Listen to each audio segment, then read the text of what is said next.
जिनके सपने, जिनकी उम्मीद, जिनका एक विश्वास, हम पढ़ना चाहते हैं, हम मुस्कुराना चाहते हैं, हम जीना चाहते हैं, हमें जिंदगी चाहिए। बेटी बचाओ बेटी पढ़ाओ, जंतर मंतर की आवाज से लेकर हाजीपुर के केंद्रीय विश्वविद्यालय का हमारी बेटी, हमारा बेटा और हमारे अध्यापक और मेरे गार्जियन फोटो, आज सबको यहाँ भूख हड़ताल में बैठना पड़ा, जबकि यह परियोजना एजुकेशन को लेकर के पूरे देश में नई तकनीकी को लेकर के, एजुकेशन को लेकर के केंद्रीय विश्वविद्यालय से लेकर सेंट्रल यूनिवर्सिटी से लेकर कॉलेजों का निर्माण, सारी चीजों का निर्माण, लेकिन देश के सरकार 6% बजट मात्र रखे हुए। भूमिहीन, एक तो इतने दिनों से हम बिना जमीन के केंद्रीय विश्वविद्यालय, भूमि और जो चीज सुविधा एक अच्छे केंद्रीय विश्वविद्यालय को मेरे बच्चों के लिए मिलना चाहिए, उस पर किसी की नजर नहीं गई। जब सबसे ज्यादा ग्रोथ है एजुकेशन और हेल्थ, और हम राइट ऑफ एजुकेशन और राइट ऑफ हेल्थ पर बात ना करें, हम राइट ऑफ इकोनॉमी और राइट ऑफ जस्टिस पे बात ना करें, तो इस देश में क्या हम यादव, राजपूत, भूमिहार, बाभन, कुरान, रामायण, हिंदू, मियाँ, ओझा, गुनी या भाग भगवान पे बात करें? कि जो अनशन के लिए आज बैठे हैं, इनको यहाँ 2-2 केंद्रीय मिनिस्टर हैं, यहाँ डिप्टी सीएम साहब हैं। कभी भी मैंने कोई संवेदनशील मुद्दों पर इन केंद्रीय मंत्री और नेताओं को मैंने रामविलास जी के बाद गंभीरता और संवेदना लेने में किसी नेताओं को मैंने नहीं देखा, राजनीति छोड़ के। बस नेताओं की भूमिका जाति गोलबंदी और सियासत, सत्ता, उसमें सिर्फ 3 बात उनको याद रहती है: जाति, हिंदू मुसलमान, धर्म, मजहब।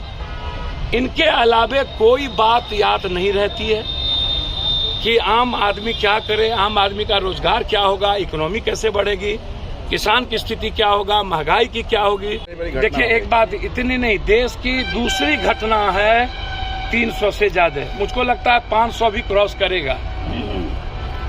मैं क्या बोलूं, निर्लजता की सीमा पार कर चुका है यह देश। आज भी रेलवे को झंडी दिखाने हमारे देश का प्रधानमंत्री 10 बजे जा रहा था, आज सुबह में कैंसिल हुआ है। इतनी बड़ी बड़ी राजधानी, शताब्दी और दुनिया के सबसे बेहतर ट्रेन चली हमारी आज़ादी के बाद, कभी हिंदुस्तान का कोई पीएम झंडी नहीं दिखाया। मुझे समझ में नहीं आता, एक पीएम है जो कभी अपनी जिंदगी की भीख मांगता है, कभी कहता है भगवान ने बचा लिया, कभी कहता है गाली ने दे दी, कभी निर्भया जब आया था पूरा देश रो रहा था, और आज 3 महीने से जंतर मंतर पर स्पष्ट आया है कि 10 बच्चियों के साथ बलात्कार किए गए।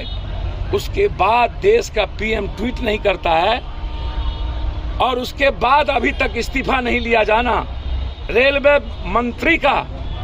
इतनी बड़ी घटना के बाद तो पीएम इस्तीफा देता है दुनिया में, और रेल मंत्री का इस्तीफा नहीं लेना। और कभी भी भारत के रेल को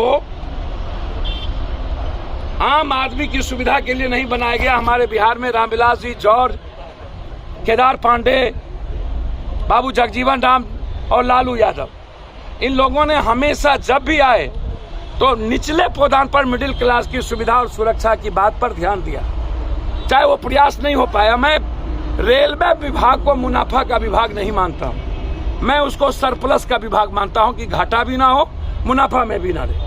क्योंकि यदि हम मुनाफे की बात करेंगे तो समाज का जो 6,000 रुपया पर कैपिटा इनकम है, वो रेलवे की सुविधा से वंचित हो जाएगा।